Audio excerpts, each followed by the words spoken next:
Olá, meu nome é Viviane do Lago Nakazato, sou nutricionista, atuo em consultório já há um bom tempo, tenho especialização em fitoterapia, em adolescência e também em docência no ensino superior. E hoje eu tenho a honra de participar dessa masterclass, falando aí sobre substâncias bioativas, na semana da pós-graduação em fitoterapia e substâncias bioativas. Então, uma pós-graduação inovadora, com tema muito bacana, muito interessante e relevante para a nossa prática clínica. Então, muito obrigada pelo convite de fazer parte dessa, inauguração. Sejam todas bem-vindos para essa aula e espero que possa contribuir para a prática de vocês e principalmente dar aquele gostinho do que vocês vão encontrar durante o curso. A proposta da gente conversar hoje é sobre as substâncias bioativas, de onde elas vêm e para que servem. Então, identificar, né, quem são essas substâncias bioativas. Lógico que hoje eu vou trazer aqui um mundinho ainda, né, um recorte disso tudo, mas é um mundo muito grande, né, a gente tem muitas opções no mercado. E para que elas servem? Então, discutir um pouquinho alguns mecanismos, o que a literatura traz, e inclusive eu vou colocando algumas questões até da minha prática clínica. E claro, né, saber das substâncias bioativas, quem são, como funciona, como aplicá-las, a gente precisa também pensar e entender num processo, né, de como funciona a prescrição. Então a gente vai falar também sobre as etapas para o sucesso dessa prescrição. Sem uma boa anamnese, sem um bom estudo do que eu estou fazendo, sem identificar todo esse processo para a prescrição, a gente não tem sucesso. Então, não adianta prescrever corretamente se eu não entender o que eu estou fazendo. Então, é essa a nossa proposta. Então, para começar, o que são substâncias bioativas? Então, substâncias bioativas, essa definição é pela RDC da Anvisa 243 de 2018, que coloca que são nutrientes ou não nutrientes consumidos normalmente como componente de um alimento. Então, é algo que a gente já consome, mas a grande diferença é que esse nutriente ou não nutriente, ele possui uma ação metabólica ou fisiológica específica no nosso organismo. Essa que é a grande diferença e a grande questão e o que se estuda. Então, quais são essas ações metabólicas e fisiológicas destes nutrientes, tá? Inclusive, o próprio Conselho Federal de Nutricionistas, o CFN, coloca também que essa substância bioativa, né, se deriva aí de uma matriz alimentar. Vale ressaltar, até antes da gente dar continuidade, que este é um curso voltado para a nutrição, né, voltado para os nutricionistas. Então, a nossa fala envolve muito, né, o conselho de nutrição, as resoluções voltadas para o nutricionista. Mas, claro, todo profissional da saúde é bem-vindo. Eu adoro trabalhar com essa, né, multiprofissionalidade, acho que isso é muito bacana, cada um tem uma vivência, mas é importante que o foco, a ênfase das nossas aulas são voltadas para a prática do nutricionista.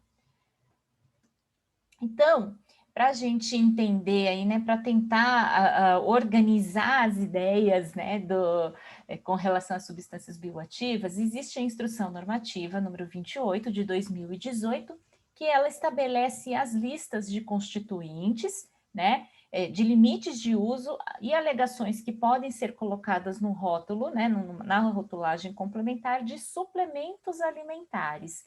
Então, essa instrução, ela vai dar um norte, né, de quais são as substâncias bioativas que a Anvisa determina ali as quantidades. Então, ela primeiro põe esses suplementos, essa lista de constituintes que são autorizadas para estes suplementos, ela estabelece o mínimo e o máximo desses nutrientes, né, das substâncias bioativas, então é uma resolução, que é uma instrução, desculpa, que fala não só das substâncias, mas eles têm outros nutrientes, enzimas e probióticos também.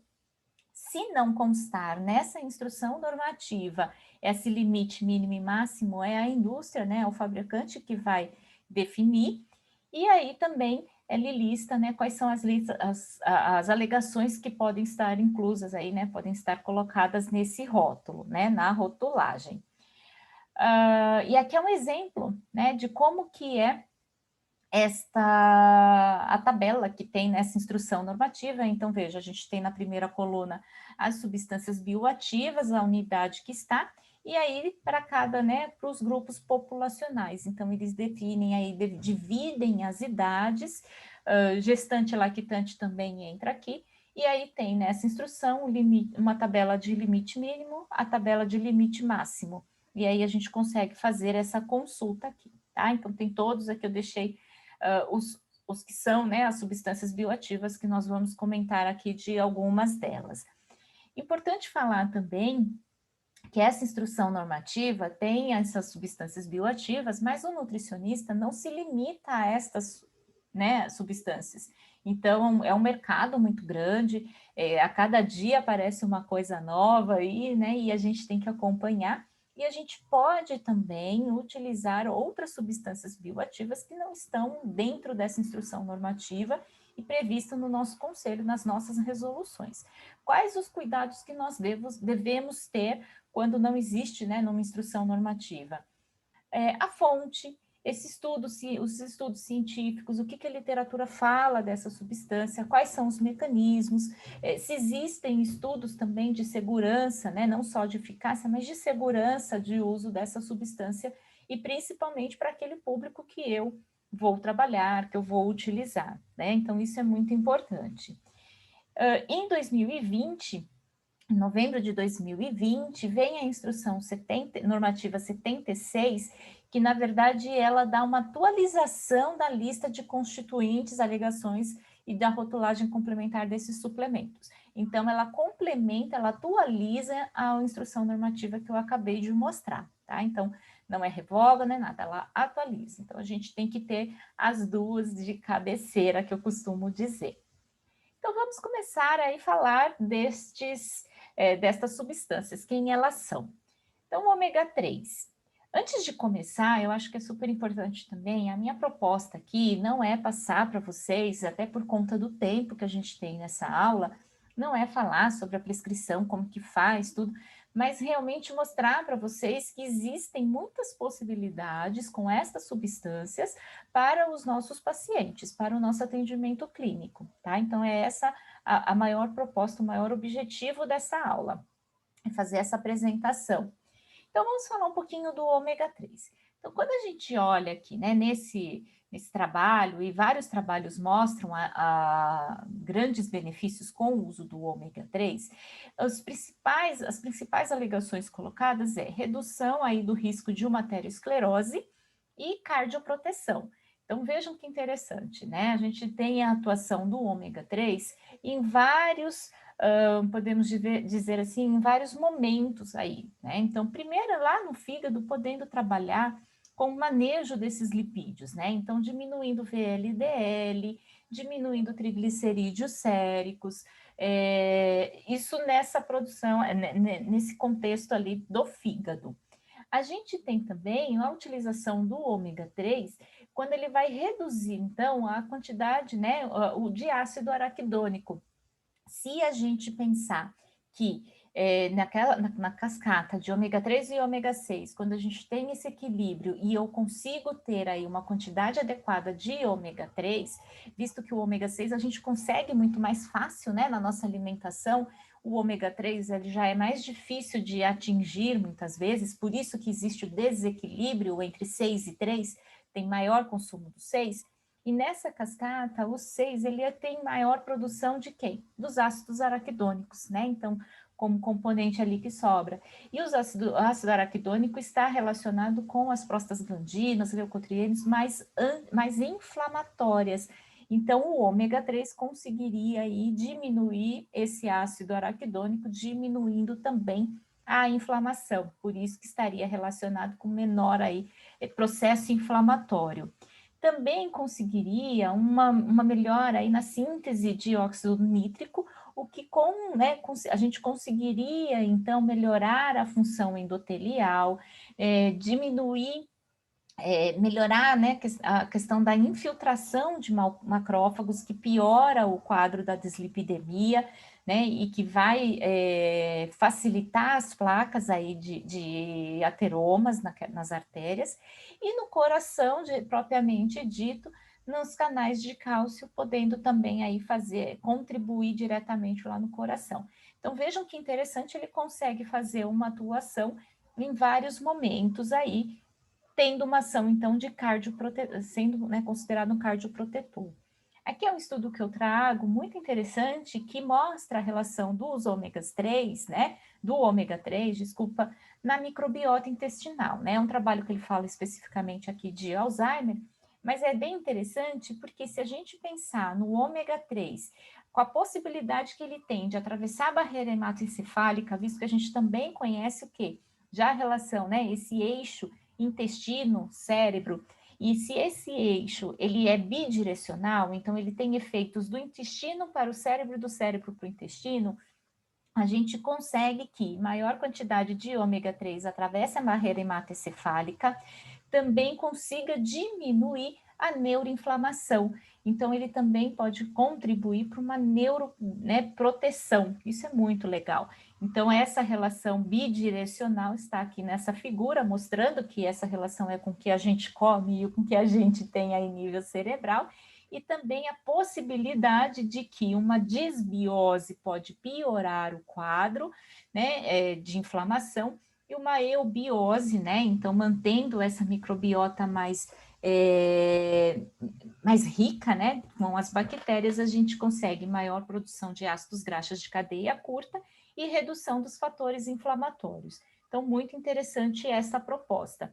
Se a gente traz para o perfil dos nossos pacientes, que normalmente são pacientes mais inflamados ou que estão acima do peso, independente, né, de quanto que estão acima, que se alimentam mal, a gente já vai ter um bom benefício aqui com essa substância bioativa.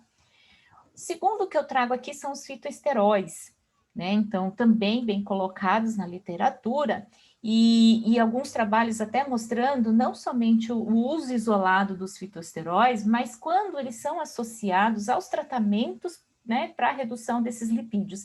Então, pessoas que já usam ou as estatinas ou outros medicamentos, né, que vão também, que são prescritos aí, né, pelo médico para redução de colesterol, LDL, ou até mesmo de quando tem associado aí aos triglicerídeos, tá?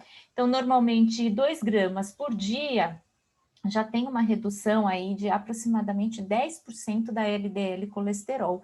E esse impacto é ainda maior quando associado a uma dieta que a gente, como nutricionista, sabe fazer e aplicar muito bem, né? Então, a redução de uma dieta de nutrientes, a redução, desculpa, de alimentos, né, de gordura saturada e colesterol, isso aumentaria ainda mais, né? E alguns estudos até mostram que a redução aí a mistura, né? Então, a utilização, digamos assim, do fitosterol como complementar ao uso de estatina aumentaria de 10 a 15, reduziria de 10 a 15% do que se usasse somente a estatina, que está em torno de 6%.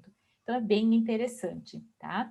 E nesse outro quadro, seria o mesmo raciocínio, com 2 gramas dia de fitoesterol, para quem utiliza a ezetimiba, que é um outro tipo de medicamento e que tem uma associação também com a redução de triglicerídeos, tá? Então, bem bacana, bem interessante.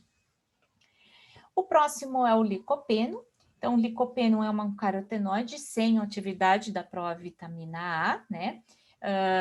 E aí, uma principal atividade que a gente tem relacionada ao licopeno é a sua atividade antioxidante, e aí a gente tem vários alimentos fáceis na alimentação do dia a dia das pessoas, e aí essa figura resume, né, tudo que a gente pode trabalhar com o licopeno.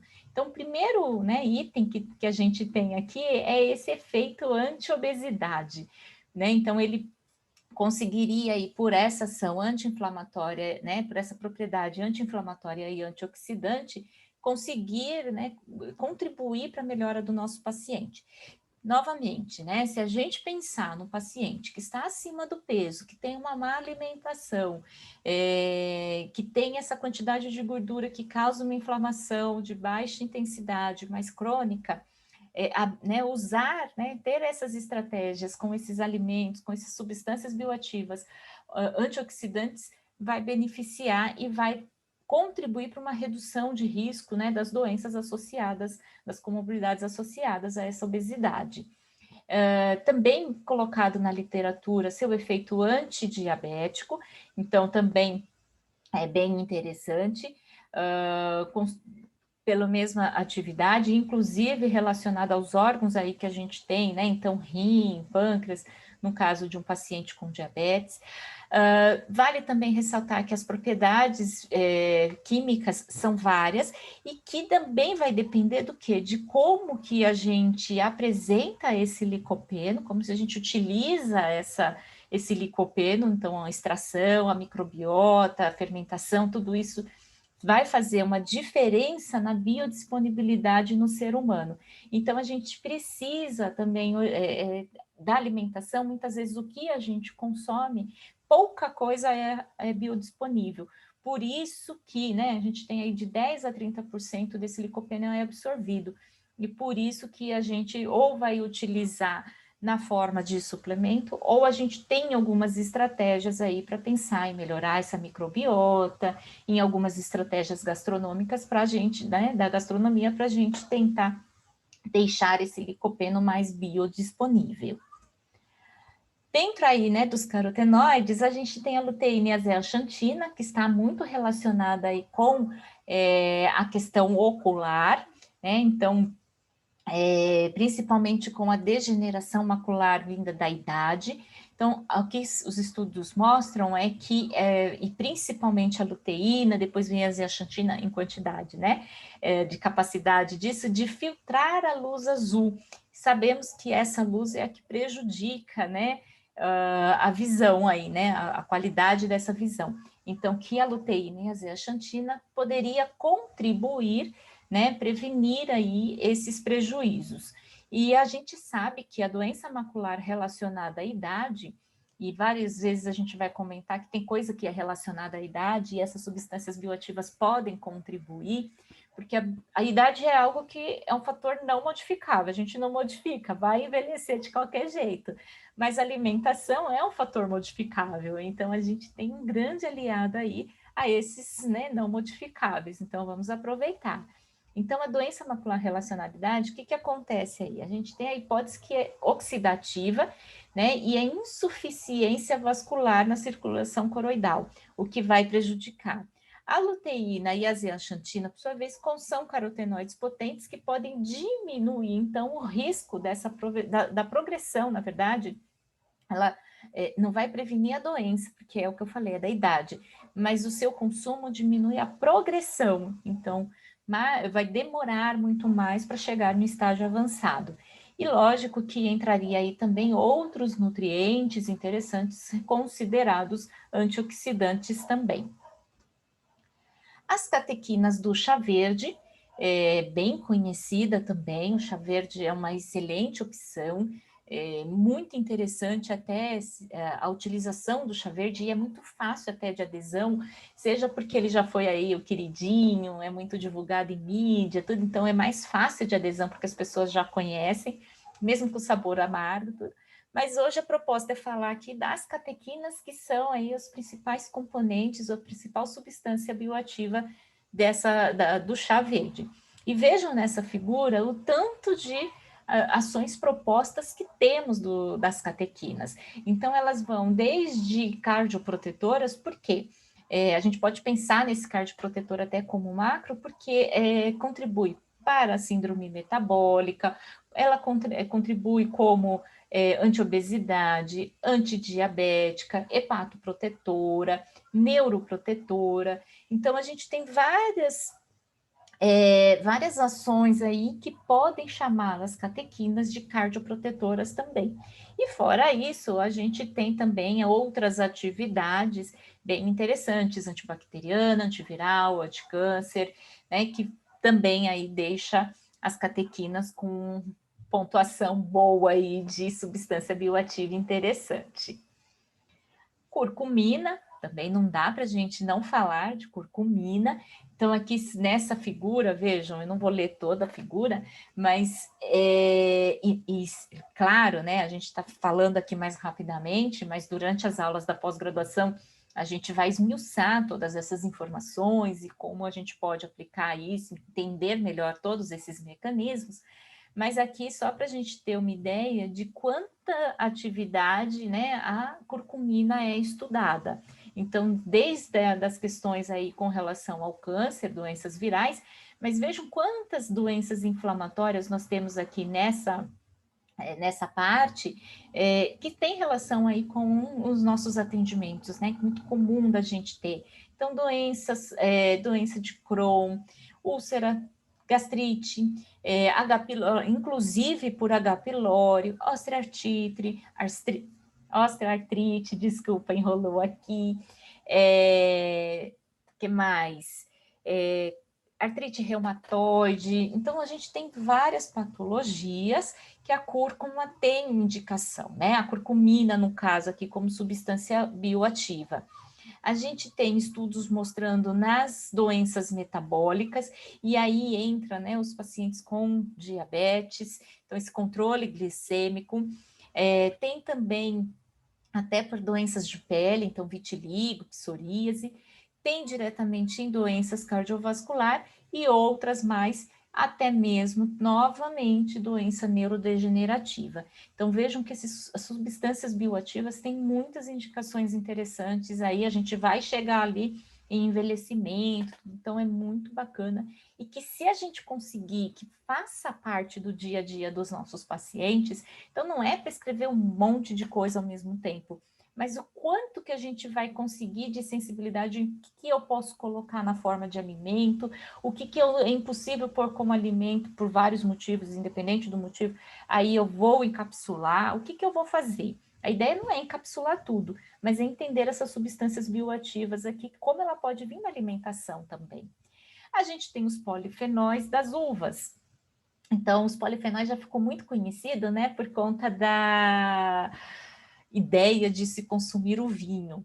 Então, a gente tem tanto na casca como na semente e no caule, né, vários compostos, entre eles antocianinas, que na verdade a gente tem mais na casca, né, que nas outras partes não. Mas vejam, na semente e na casca a gente tem resveratrol, a gente tem quercetina, a gente tem aí, né, ácido clorogênico e essas catequinas. Então, muito interessante comer uva com semente e com casca. A gente tem uva sem casca, sem semente, e a gente tem pessoas que tiram a casca. O ideal é fazer esse apanhado e consumir inteira. Por que a uva tem que ser prioridade e não o vinho? Alguns estudos mostram que o vinho pode até contribuir realmente, né, naquela dosagem, para a biodisponibilidade, tudo, mas muitos estudos mostram que o efeito deletério do álcool é muito maior do que a gente considerar, né, os benefícios. Então, se eu consumisse somente essas substâncias bioativas, então que não vale a pena. Então, ficar atenta aí o quanto a gente puder contribuir com a alimentação melhor. Então, aqui, né, um resumão aqui de todas essas substâncias e alguns mecanismos de ação. Então, vamos lá. Ação anti-inflamatória, e a ação anti-inflamatória que a gente tem aí de todas essas substâncias bioativas seria em vários momentos aí de uma cascata inflamatória. Então, inibição e transcrição, né? Inibição da transcrição, desculpa, de COX-1 e COX-2, mas também inibição da sua atividade. Então, a gente conseguiria inibir um processo inflamatório. Inibição de outras citocinas inflamatórias, entre elas metaloproteinases, TNF-alfa, interleucinas 1 e 6, inibição de outras também aí da atividade de NF-κB, que também vai contribuir para uma menor inflamação. A gente tem ação antioxidante bem documentada por ativação de NRF2, por complexação de metais oxidantes, então isso também é legal, que facilita essa eliminação, regulação positiva de genes antioxidante, incluindo as nossas conhecidas, né, superóxido dismutase, catalase, então isso também é muito bacana. E também aí uma maior resistência à oxidação aí dessa LDL colesterol, que também é bem interessante e um efeito importante. Inibição de risco, redução, desculpa, do risco de câncer, e aí também por vários mecanismos, entre eles a inibição da cascata aí, né, de gênese de tumorais, inibição da proteína C quinase, diminuição, né, quer dizer, aumento da atividade das enzimas que fazem parte da fase 2, né, da detoxificação, então mecanismos interessantes. Melhora da função cognitiva em mulheres pós-menopausa e idosos, isso por aumento da perfusão cerebral. E aí aqui eu já trago também um efeito interessante que pode também estar associado a isso, que é a neuroproteção, por diminuição aí de dano e apoptose neuronal, por melhora da função do sistema nervoso central e inibição da quinona redutase 2, que também está relacionada aos distúrbios neurológicos. Então, uma função bem interessante aí, neuroprotetora e também com função cognitiva. Aumento de biogênese mitocondrial por trabalhar nessa cascata com PGC1-alfa, ligação de complexo mitocondrial, aumento da CIRT1, com isso também sendo considerado um anti-envelhecimento, ação estrogênica, então uma ação semelhante ao estrogênio sintético e que pode atuar tanto como agonista como antagonista do receptor de estrogênio em diversos sistemas, dependendo da sua concentração, o resveratrol ele também vai se comportar como bifásico, então também uma ação bem interessante nesse controle, nessas mulheres aí com menopausa e tudo mais, né, climatério e menopausa, e também uma ação de antiglicação, diminuição aí dos AGEs, né, e dos seus precursores, que também estão relacionados com o controle melhor da glicemia e também envelhecimento. Aí eu trouxe para vocês, né, a ideia de que hoje se trabalha muito na área do esporte, ao invés de trabalhar um fitoterápico com seu fito complexo, tendo várias atividades, os trabalhos, os estudos na área esportiva têm tentado isolar aí estes mecanismos para substâncias bioativas. Então, vou falar um pouquinho da quercetina no esporte, que além dos seus efeitos que nós já falamos, que nós conhecemos, acredita-se também, tem estudado muito a possibilidade dos efeitos ergogênicos, né, especialmente em exercícios de resistência. E aí eu trouxe esse estudo que aí ele fala de alguns, eu vou falar primeiro quais eram os objetivos, né? Então, com relação a alguns objetivos. Biogênese mitocondrial. Então, eles pegaram ratinhos e suplementaram a quercetina. O objetivo com biogênese mitocondrial não foi atingido, porque eles não tiveram alterações nos níveis de proteínas e de qualquer ação que pudesse mostrar que teve uma melhora de biogênese mitocondrial neste exercício depois da suplementação. Com relação ao desempenho daquele exercício, também não observaram diferenças no nível de lactato sanguíneo, né, e no lactato muscular. Então, também, né, desculpa, nem na velocidade de utilização do glicogênio, mostrando que não teve nenhum impacto no desempenho em exercício de resistência. E por fim, eles queriam saber como que era aí o nível de ativação da proteína quinase ativada por AMPK no músculo esquelético. E aí o que eles observaram? Isso seria, né, uma proteção antioxidante. E eles observaram que o nível de fosforilação da MPK imediatamente após o exercício foi menor. Ele deveria ser maior, mostrando que tem aí um efeito antioxidante, mas ele foi menor nos músculos que foram tratados com a quercetina. Então, isso fez aí os autores sugerirem que a quercetina ela pode aí fornecer uma desvantagem para adaptação muscular, quando administrado num treinamento, né, perto aí desse exercício físico. Então, a conclusão neste trabalho com os ratos não foi nada interessante, né? Eles mostraram, então, que esses resultados moleculares indicam que o tratamento com quercetina pode não ser vantajoso, né, quando eu quero melhorar desempenho em exercícios de resistência. E aí eles colocam que isso pode ser por conta da intensidade desse exercício e talvez um período curto de suplementação, né? Então, um período muito pontual do exercício. E aí, eu trago para vocês uma discussão que tem a ver com essa adaptação, né, do exercício. Nosso organismo se adapta naturalmente quando se faz um exercício físico, então toda resposta, né, de radicais livres de estresse oxidativo é natural acontecer após um exercício físico. Só que o nosso próprio organismo dá conta, né, por esse sistema antioxidante, inibir esses radicais livres. Contudo, quando o exercício é agudo e exaustivo, o estresse agudo ele pode causar maior dano muscular, maiores fatores relacionados à inflamação e prejudicar a homeostase celular e a adaptação a esses exercícios. Em contrapartida, quando a gente fala de um exercício regular crônico, esse aumento de radicais livres, dessas espécies reativas de oxigênio, ela é transitória. E quando ela é transitória, ela ativa os sinais de sinalização e que daí vai ativar toda uma cascata inflamatória e que existe uma adaptação ao exercício, ou seja, ela se recupera mais rapidamente quando esse exercício é crônico, existe adaptação que sabe que vai acontecer aquilo. E o questionamento hoje é exatamente em cima deste raciocínio. Quando que a gente vai suplementar? Quando que é necessário? Então, para aquele período, de repente, de treinamento, pode ser necessário. Para um período crônico, talvez não. Como que se funciona isso?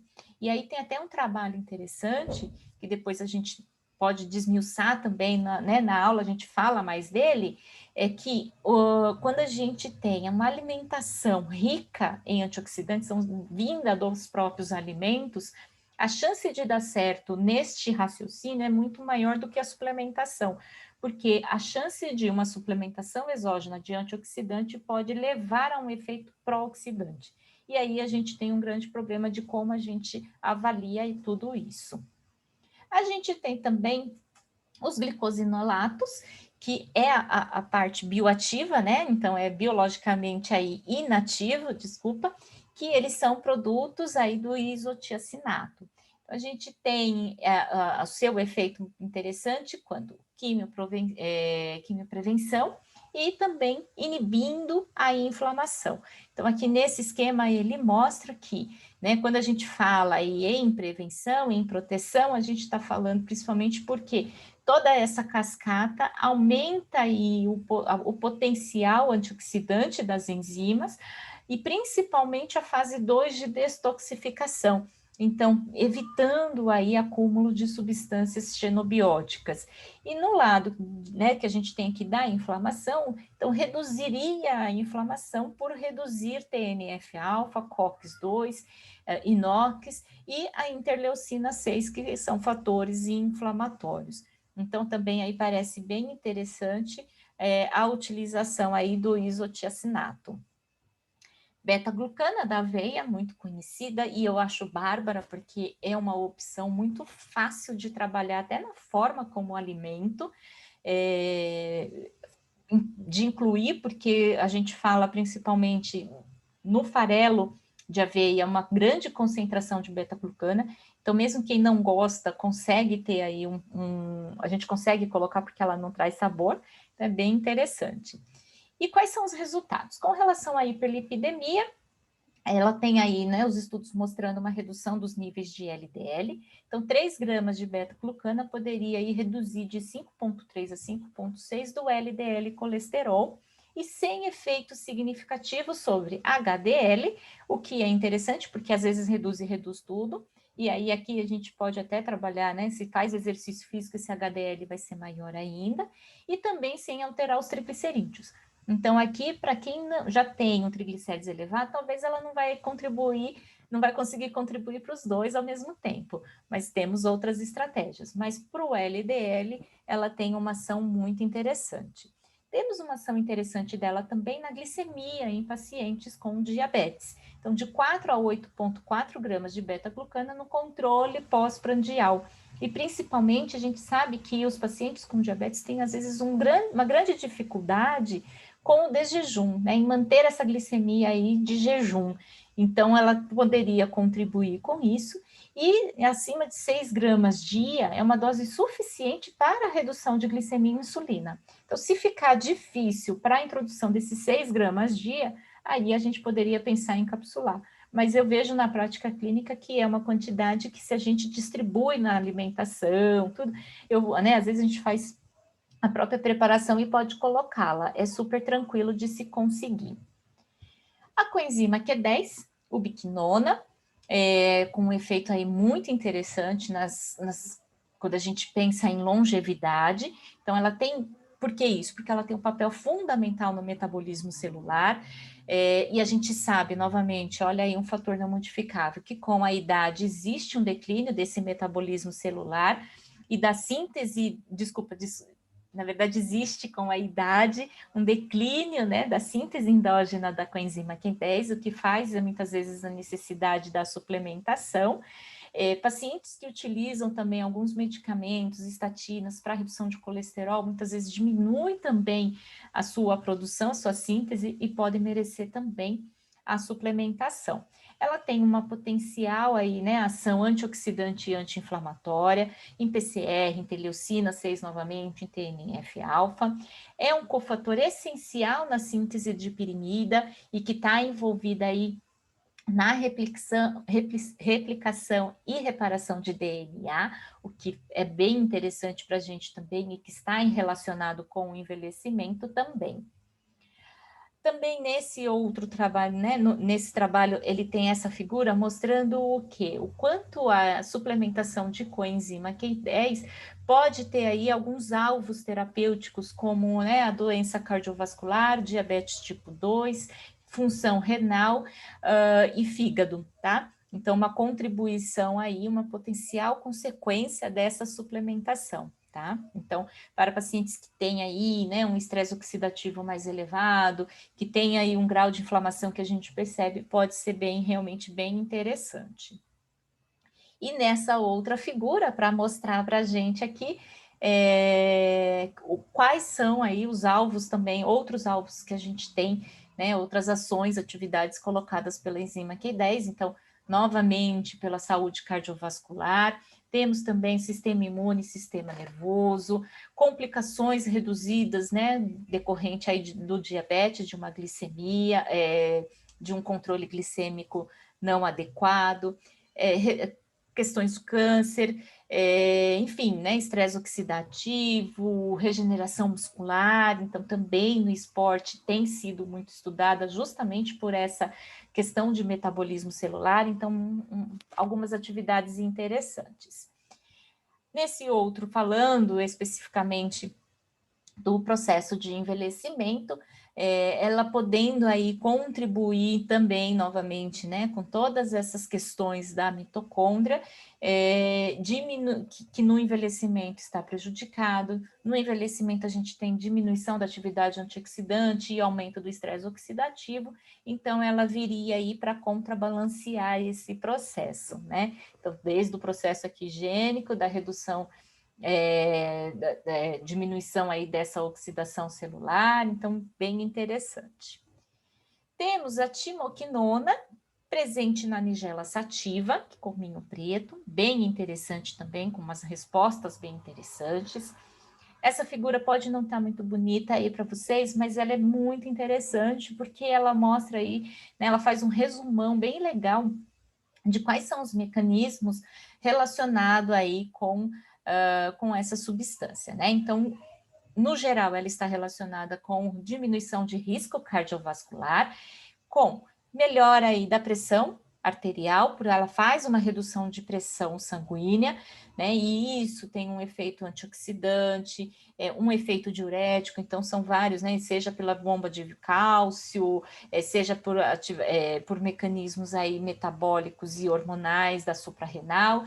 Então, ajudaria nisso, ajudaria na redução de lipídios e principalmente por ser um hipolipemiante, um efeito aí antioxidante, então toda aquela parte de lipídios, melhorando todo esse equilíbrio, seja por uma redução hepática da HMG-CoA, que é redutase, então a gente vai ter uma redução dessa atividade e diminui a produção de colesterol, então é bem bacana, assim como também diminuindo as partículas propriamente dita. E redução da glicose, então seu efeito antidiabético, né, como se diz, por aumento de insulina, por prevenção até aí, né, proteção das células pancreáticas e tudo mais, e até mesmo por redução de peso, controle dos próprios lipídios que vão interferir aqui também. Aqui um outro, só para reforçar essa ideia e todas as cascatas que a timoquinona está relacionada, né? Então, são várias as cascatas com essa ação anti-inflamatória e imunomoduladora. A capsaicina, também muito estudada, e hoje ela vem sendo estudada muito na área de esporte, também como uma substância isolada, não no fitocomplexo. E aí, esse estudo, com 12 homens fisicamente ativos, utilizaram 12 miligramas de capsaicina, e após 45 minutos da suplementação, eles foram submetidos ao exercício de 400 metros ou 3 mil metros. Eles observaram tempo de exercício e houve um menor tempo de exercício com a suplementação, então eles tiveram um desempenho melhor, mas não modificou frequência cardíaca, o que pode ser interessante para quem a gente realmente não quer que aumente, quer que mantenha equilíbrio, e não mudou taxa de esforço percebido. Aqui é interessante a gente falar que, por exemplo, se essa é a proposta, né, de menor tempo aí de esforço percebido, menor taxa de esforço percebido, a gente tem a cafeína muito bem estudada e bem colocada, mas que nesse trabalho ele mostrou aí um menor tempo, então merece ainda um pouco mais de atenção, mas já vem mostrando aí alguns resultados positivos. E para a gente fechar, como que a gente pensa, então, nessa prescrição, né? Então, quais são as etapas que vocês devem já começar a pensar e arquitetar na cabeça nessa prescrição para o sucesso da prescrição? Então, vamos lá. Primeira coisa, lembrar que para o nosso Conselho Federal de Nutricionistas, o CFN, as substâncias bioativas, elas são originadas, elas são obtidas de matrizes alimentares. Tá? Então, isso é muito importante. É de matriz alimentar, é uma substância bioativa. A gente tem muitas opções no mercado, então a gente tem que acompanhar. Recebemos visitas, né, de farmácias de manipulação. Fiquem atentos sempre com essa questão. Certificar que existem evidências científicas para sustentação, não somente da eficácia de eu estar utilizando isso, mas também da segurança. Né? Então, muitos trabalhos, na área de esporte, isso é muito comum, eu acho que é mais comum do que as outras áreas, quando a gente pensa em saúde, que eles respondem ao objetivo, melhorou ou não melhorou performance, mas eles não citam efeitos colaterais, efeitos adversos, ou o que aconteceu do lado negativo, mesmo que aquilo não atrapalhasse a performance. Então, a gente tem que tomar muito cuidado aí com alguns trabalhos e avaliar muito bem essa segurança. Verificar se os resultados estão condicionados às formas farmacêuticas, porque a gente sabe que dependendo da forma farmacêutica, a gente pode ter melhores ou não resultados, né? Então, vai depender o quê? Da biodisponibilização, de como que ela foi metabolizada em todo o organismo. Então, muito importante que a gente também avalie isso nesses estudos.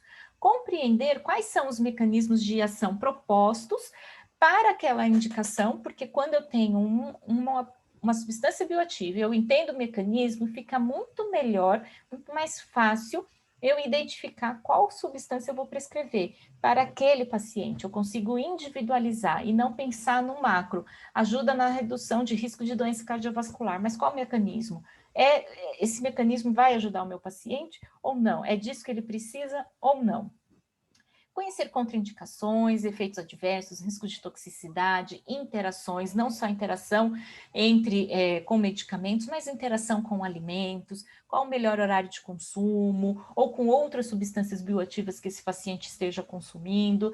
Quando a gente fala de substância bioativa, isso também acontece muito em fitoterápico, como os nomes não são nomes fáceis, então a gente não fala capsaicina, a gente não fala pimenta, está prescrevendo capsaicina, a gente não prescreve o gengibre, a gente tem que colocar lá o gengibre, Então, como a gente usa os nomes científicos, às vezes os pacientes não fica claro isso para ele, e aí ele acaba utilizando em quantidade errada, porque a gente prescreveu, o vizinho mandou comer, e aí a gente tem doses erradas. Então, esse é um ponto super importante que depende muito dos nossos estudos e de uma boa anamnese.